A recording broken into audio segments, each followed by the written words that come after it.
প্রিয় বন্ধুরা, আজকে তোমাদের জন্য খুবই ইন্টারেস্টিং এবং আকর্ষণীয় একটি তথ্যমূলক ভিডিও নিয়ে আসলাম। রাহু এবং কেতু। রাহুর যে মুন্ডমালা ধারণ করেছিলেন শিব, বা এই 108টি মুন্ডমালার কাহিনী বা কি, বা 108টি মুন্ডমালার কি কাহিনী রয়েছে, বা এর প্রতীকী অর্থই বা কি, যা জানলে আপনি চমকে উঠবেন। এবং এই রাহু হচ্ছে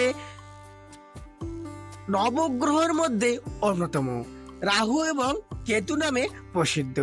এই রাহু হচ্ছে ভগবান শ্রী বিষ্ণু যখন এই পৃথিবীতে সাগর মন্থন হয়েছিল বা সমুদ্র মন্থন হয়েছিল, তখন থেকে যখন অমৃত উঠেছিল, সেই অমৃত এই রাহু গ্রহণ করেছিল।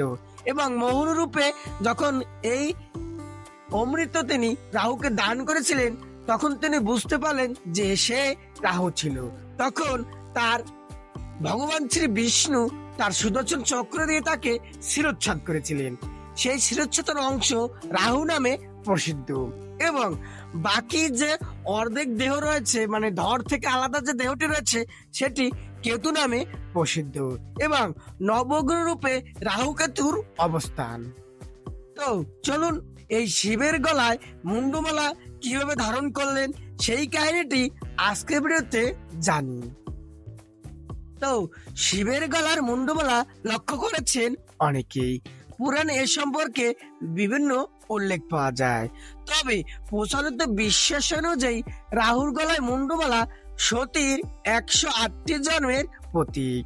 আবার ভিন্ন কাহিনী অনুযায়ী রাহুর এই 108টি মাথাকে মুন্ডমালা বানিয়ে ধারণ করেছেন মহাদেব। কি সেই কাহিনী? তো চলুন জেনে নেই। দেবাদিদেব মহাদেবের বেশভূষা অন্যান্য সকল দেবতাদের থেকে সম্পূর্ণ পৃথক বা আলাদা। তার হাতে ত্রিশূল ও ডমরু, গলায় সাপ ও গলায় মুন্ডমালা, পরনে বাকশাল, সারা শরীরে ভস্য। তবে শিবের অলংকার ও পোশাকের পিছনে গভীর ধর্মীয় আধ্যাত্মিক অর্থ রয়েছে, যা কেউ গ্রহণ করেন না, তাই গ্রহণ করেন সদাশিব। শিবের গলায় যে মুন্ডমালা বর্তমানে, তারও ধর্মীয় মাহাত্ম্য রয়েছে। 118টি মুন্ড বিশিষ্ট এই মালা ধারণ করেন শিব। কিন্তু এতে কারো মুন্ড রয়েছে তা কি জানেন? বা এই কার মুন্ড রয়েছে তা কি আপনারা কেউ জানেন? যদি জেনে থাকেন তাহলে কমেন্ট সেকশনে অবশ্যই জানিয়ে দিন। তো বিভিন্ন ধারণা এই বর্তমানে সতীর 108টি জন্মের চিহ্ন।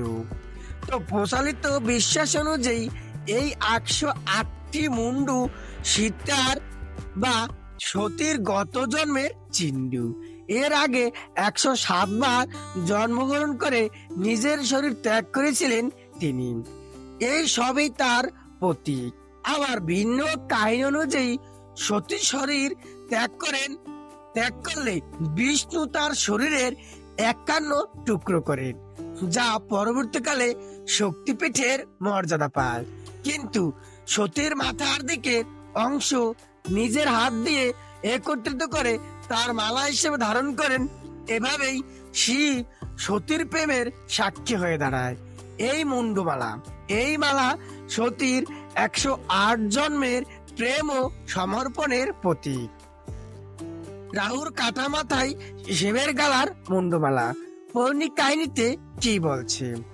সমুদ্র মন্থন থেকে অমৃত বেরিয়ে এলে বিষ্ণু মোহিনী রূপ ধারণ করে সেই অমৃত কলস অসুরদের কাছ থেকে নিয়ে দেবতাদের মধ্যে বিতরণ করতে শুরু করেন।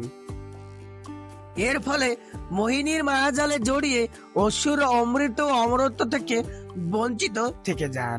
কিন্তু অমৃত পানের লোভে অসুর সর্বানুর ছদ্মবেশে দেবতাদের সরিয়ে গিয়ে বসে পড়ে। অমৃত গ্রহণের সময় সূর্য চন্দ্র তাকে চিনে ফেলে ও বিষ্ণুর কাছে নালিশ জানায়। রাগবশত বিষ্ণু সুদর্শন চক্র দিয়ে সর্বানুর শিরোচ্ছেদ করে দেন। সর্বানুর মাথা কেটে যাওয়ার পর তার ধর কেতু নামে পরিচিত পায়। মস্তক হয় নিজের দুর্দশায় ক্ষুব্ধ হয়ে রাহু চন্দ্রকে গিলতে যায়। রাহুকে আসে দেখে অমৃত কলস হাতে নিয়ে চন্দ্র পালাতে শুরু করে, কিন্তু রাহু তাকে ধরে গিলে নেয়। তবে ধর না থাকায় গলা থেকেই চন্দ্র বেরিয়ে পড়েন। এরপর রাহু চন্দ্রকে চিবিয়ে খাওয়ার পরিকল্পনা করে, তাকে তাড়া করে। তখন প্রাণ ভিক্ষা করে শিবের কাছে উপস্থিত হন চন্দ্র। অমৃতের ভাবে একাধিক মাথা হয় রাহুর। শিব নিজের জটায় চন্দ্রকে ধারণ করে নেন। এ সময় রাহু শিবের কাছে পৌঁছালে তাকে অসুরদের আরাধ্য বলে চন্দ্রদেবকে ফিরিয়ে দিতে বলেন। তখন শিব রাহুকে বলেন যে তিনি সকলের আশ্রয়দাতা, সুর ও অসুর তার কাছে সমান প্রিয়। শিব আরো বলেন যে রাহুর কাছে উদর নেই বলে তার ভোজনেরও প্রয়োজন নেই, তবে আশ্রয় রূপে শিব রাহুকে ধারণ করেন। এভাবে চাঁদের পাশাপাশি রাহু শির কাছে আশ্রয় পায়। এদিকে চাঁদ পুরো ঘটনায় এতটাই ভীতগ্রস্ত হয়ে পড়ে যে তার হাত কাঁপতে কাঁপতে অমৃত কলস থেকে অমৃত পড়তে শুরু করে। এই অমৃত পাবে রাহুর একাধিক মাথা হয়।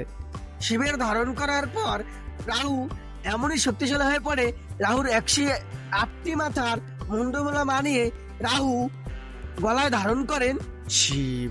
এভাবেই রাহু এবং চন্দ্রকে ধারণ করেন দেবাদিদেব মহাদেব শিব। এই ঘটনাটি আপনাদের কেমন লাগলো বা কাহিনীটি আপনাদের কেমন লাগলো অবশ্যই কমেন্ট সেকশনে কমেন্ট করে জানাতে ভুলবেন না। ধন্যবাদ সকলকে। হরে কৃষ্ণ।